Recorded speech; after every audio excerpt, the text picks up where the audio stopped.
for Charlie. You're listening to BBC Somerset. I'm delighted our next guest has been able to join us, and she is going to be a regular feature here on BBC Somerset over the coming months. So prepare yourself for the name Maxine Cowlin. Now, Maxine was diagnosed with a liver disease when she was a teenager, and she's currently on the transplant register. So for the Saturday mornings to come, we're going to be talking about what it's like to be on the organ donor register and try to dispel some of the myths around it. Delighted, Maxine from Bridgewater joined us in the studio. Morning, Maxine. Good morning. Did you think that was a tricky clue? Yeah, I had no idea, actually. Really? Yeah. I thought it was so easy. I wrote that and I thought the phones, everyone's going to get it. So, obviously not. No. Maxine, not the first time we've spoken to you. We've heard from you a little bit on BBC Somerset, but this is going to be a regular feature on Saturday mornings over the coming months. For people who don't know, let's introduce you properly to them. What is your situation? Well, I was diagnosed with liver disease nearly 8 years ago now, when I was 17. It's called primary sclerosing cholangitis. It's quite a rare poorly understood liver disease. There's not much research about it, but basically it's just it's a liver condition where the bile ducts in your liver get blocked up, and that can lead to scarring in the liver. Like I said, I was diagnosed when I was 17. The first few years of my diagnosis were fairly okay. My symptoms were all manageable. The main symptom I suffered was fatigue, and that's how I got diagnosed in the first place. I was just constantly tired all the time as a teenager, and I didn't really think anything of it at the time, but luckily my mum knew that something wasn't right, so she kept taking me back to the doctors, and that's how they discovered it. I had a liver biopsy, and that's how it got diagnosed. So the first few years were fairly manageable for me. Well, let's take you back to those first few years, because the whole reason we're going to speak to you, apart from you being a lovely young lady who we love having here in the studio, but is to dispel some of the myths around people who are waiting for an organ transfer, or what it's like to be on the donor waiting list, and getting more people to sign up. And you mentioned you were diagnosed when you were a teenager. Yeah. And I imagine a teenager, you say to your mum, I'm feeling really tired all the time. If it was my kids, you're a teenager, of course you're tired. Yeah, That's what exactly. happens to teenagers. At what point did you know something actually was really not as it should be? Well, it was just constant tiredness, and like you say, obviously teenagers, they can be a bit lazy, and I've always been one of the type of people that like sleeping a lot and sort of thing, so like I said, I didn't really think much of it, but it started to become a real struggle, and it was just, I just didn't feel myself, and like I said, it was more the people around me that noticed it more than anything. And it was just, everything was just a struggle. So yeah, my mum just kept taking me back to the doctors, and it took about a year to diagnose. It wasn't a straightforward thing. It did take a while to diagnose, but I did learn how to manage the fatigue. But last year the disease progressed a lot, and I spent a lot of time in hospital due to having 2 internal bleeds because of the symptoms in my liver. They were just, the liver became very scarred, and I suffered 2 bleeds, so I was in hospital for quite a lot, and my symptoms just progressed significantly to the point where I couldn't get out of bed really for most of the first part of last year. That's when I was referred to have a liver transplant assessment, and the doctors decided it was time to put me on the list. And how does that make you feel when someone says to you, things are so bad now, we can't medicate it the way we'd like to, we just need to effectively start again, you need a new liver, and we just have to wait till one comes? Yeah. No one likes waiting, but to wait for a liver, to be told that, how do you react to that? It was a massive shock. It's always been something I knew could be a possibility in my lifetime, but like I said, because the disease was so under control for so many years, my doctors thought I would carry on that way for quite a long time.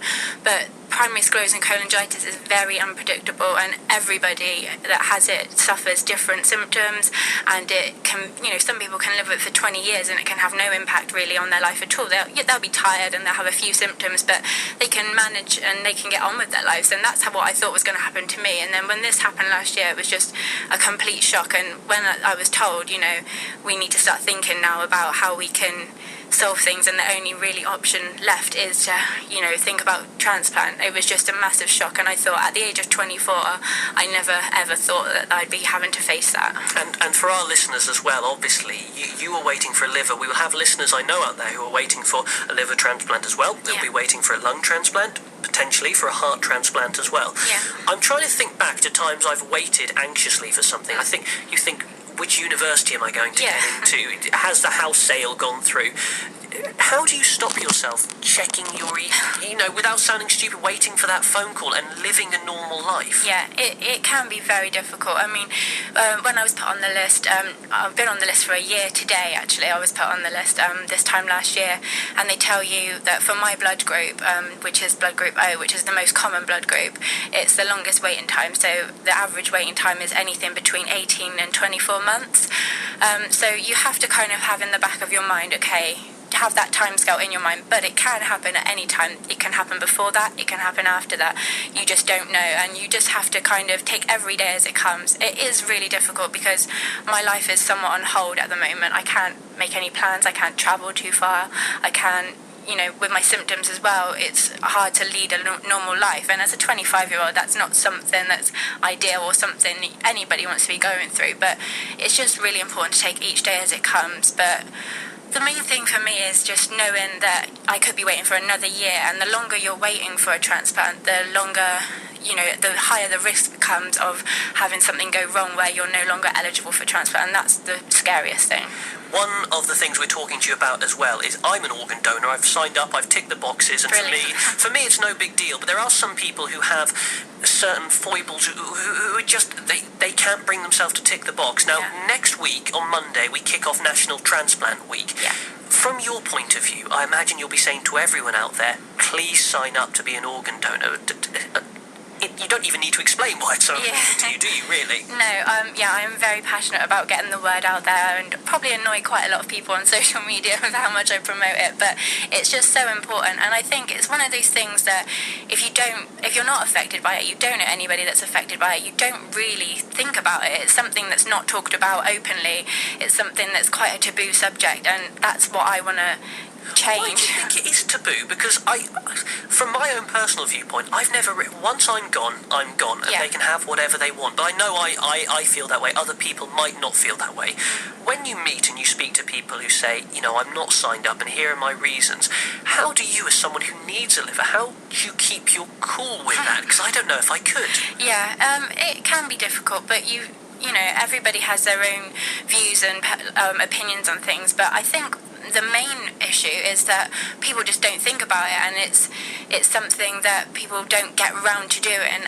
For example, like in Wales at the moment, they're launching a campaign because the law is changing next year, where everybody is assumed to be an organ donor, and you have to opt out. If you're really against it, you can opt out, which I think is great because so many people just don't sign the register because they just don't get around to it, or they don't really think about it.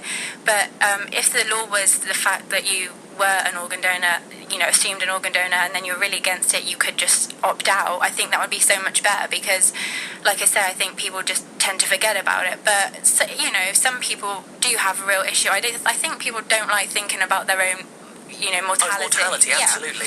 But to me, this is going to sound quite morbid now, but to me it's a simple fact of when you're dead and gone, you don't need your organs anymore, and there are lots and lots of people that do, and you'll save lives. You can save up to 9 lives. One person can save up to 9 lives by donating your organs. So easy to do. I imagine most people could ask for a form at their doctors or log online and do it. Yeah. And that's the whole point of next week, isn't it? To make people aware, because the people who don't have strong ideological objections, as you say, it might just be a case of not knowing where to go to tick a box. Yeah, that's correct. And I think as well, you have to let your family and friends know about it. It's no good just signing the organ donor register because, for example, if your family don't know you're an organ donor, they can still disagree to it at the time of your death. So it's something like 31% of families, if they don't know their loved one's decisions, even if they are an organ donor, they will still say no. If they do know about their decisions, 90% of families will say yes and go ahead with it. That's such a huge difference. So it's really important to let everybody know as well if it's something you want to do.